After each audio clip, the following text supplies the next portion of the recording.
Hello, America. This is your host, Mark Dunagan, and you've turned into the Daily Answer. You've got enough questions in life, you need some answers, as I do. Today's episode is going to be called, you can entitle it, The Temptation, The Get In, The Last Bark. As my wife and I have traveled across America, we have been in a number of campgrounds and private RV parks. We have seen many dogs. My wife and I are not dog people, and so I don't want to offend my audience, but often we will say today's reason. That is today's reason not to have a dog. And it might be the dog barking next door. It might be that we would see couples walking through the campgrounds and their dogs starting to go at each other. Or we're driving down the road and there's a dog by the side of the road rolling in some sort of dead animal. Today's reason. But most people that are traveling, at least that I've seen, are traveling with a dog, often a small dog, the baby. And I must give dogs this amount of credit. I don't think there's another animal on the face of the earth that is a bigger fan of people than dogs, and we don't deserve it. But dogs absolutely adore and love people.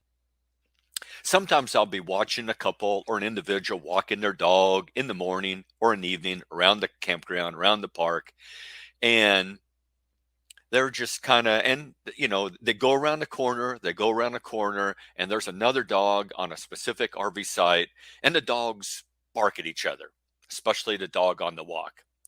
And as the dog rounds the corner and gradually moves past the other dog, the barks become less and less frequent.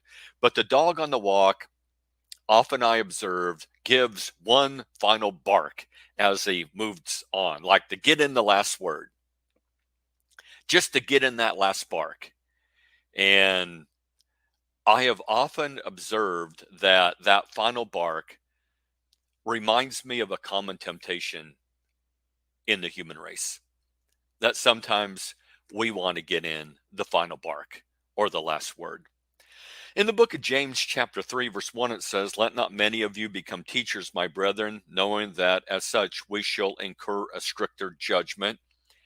So it's not saying we don't need teachers, we need teachers, but I guess it's saying be very aware of what you're signing up for, that if you're a teacher, you're really going to have, there's a huge obligation there of making sure you teach the truth. For we all stumble in many ways. If anyone does not stumble in what he says, he's a perfect man, able to bridle the whole body as well.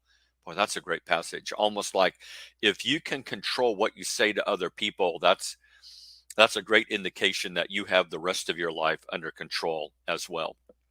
Now, if we put bits into the horses' mouths so that they will obey us, we direct their entire body as well. What a great illustration. You can just, if you can control the head of that horse, well, you can control the rest. And that's a majestic, powerful animal.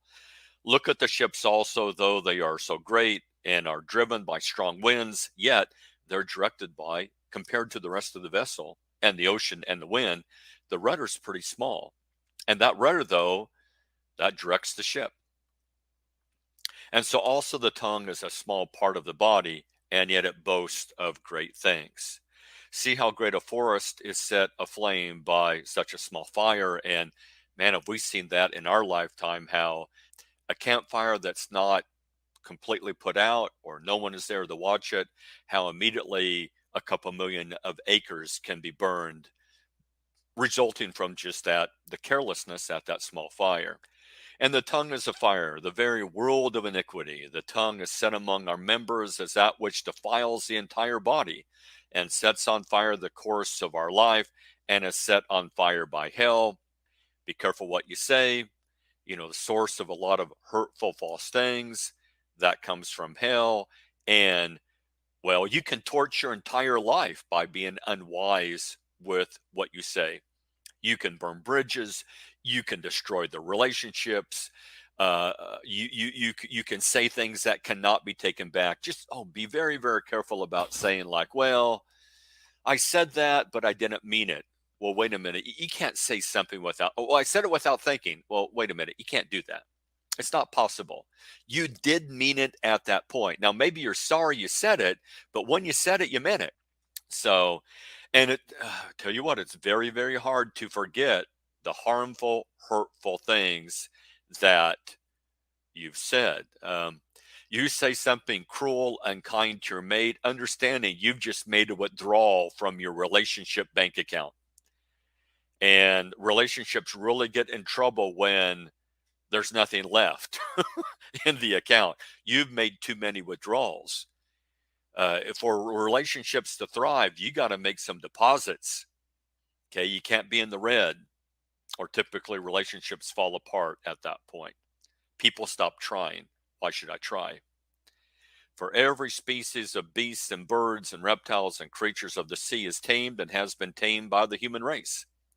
But no one can tame the tongue. It's a restless evil and full of deadly poison. Well, now it also can speak the truth. All right. But it also has the great potential for harm and evil. I mean, entire wars have been created because of the unwise use of our language. With it we bless our Lord and Father, and with it we curse men who have been made in the likeness of God. From the same mouth come forth blessings and cursings. My brethren, these things not ought to be this way. Yeah, there's something wrong about that. There's something wrong about, or something tainted in the source there. And he does that in the next verse. Does the fountain send out from the same opening both fresh and bitter water? Can a fig tree, my brethren, produce olives, or a vine produce figs? Nor can salt water produce fresh. Something's wrong when out of you is coming, supposedly something wholesome and corrupt at the same time. There's something tainted and wrong about the source. Go back and examine your heart. I don't know how many times I've been involved in seeking to help people who are struggling, particularly a couple with marriage problems. And we've been there for an hour or so, a couple of hours, and it looks like we're making progress. Both of them have talked, aired their grievances, their love, or their concern. Both of them have been heard. Good and humble things have been said. Maybe even expressions of love and owning up to where they can improve.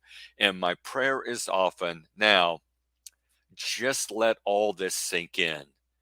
At that point, please, nobody say anything else now. Everything has been said that needs to be said. Then, unfortunately, one or both of them will want to get in, like that dog that's walking down the street away from the other dog. Well, I'm just going to get in that last bark.